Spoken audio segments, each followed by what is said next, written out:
Pemirsa, rapat paripurna anggota DPRD Goa penetapan 3 ranperda hanya dihadiri 26 orang dari 45 anggota DPRD. Sementara pada saat mengikuti rapat, anggota DPRD nampak asyik memainkan handphone serta asyik berbincang-bincang sesama anggota dewan. Pengesahan 3 ranperda penyertaan modal daerah kepada perusahaan daerah air minum Tirta Jenek Berang Kabupaten Goa, ranperda retribusi pengendalian menara telekomunikasi, dan ranperda perubahan atas peraturan daerah Kabupaten Goa nomor 17 tahun 2011 tentang retribusi penjualan produksi usaha daerah. Rapat paripurna yang hanya dihadiri oleh 26 orang anggota dewan dari 45 anggota dewan yang ada di Kabupaten Goa.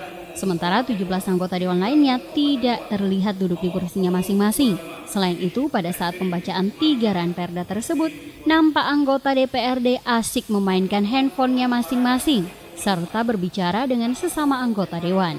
Sementara itu, Ketua DPRD Goa Ansar Senal Bahati mengatakan ketidakhadiran sebagian anggota dewan tidak mempengaruhi rapat, karena rapat ini bukan untuk mengambil keputusan, sehingga dapat digelar meskipun tidak quorum. Tetapi mereka juga sudah diberitahu bahwa akan digelar rapat paripurna. Tidak, karena rapat paripurna hari ini kan paripurna istimewa, bukan paripurna pengambilan keputusan yang harus quorum 2/3 anggota dewan. Jadi tadi hadir hanya 31 orang. Pengesahan 3 ranperda tersebut ditandatangani dengan penyerahan dan penandatanganan berkas yang diwakili Ketua Pansus serta pimpinan anggota DPRD yang diserahkan secara langsung kepada penjabat Bupati Goa.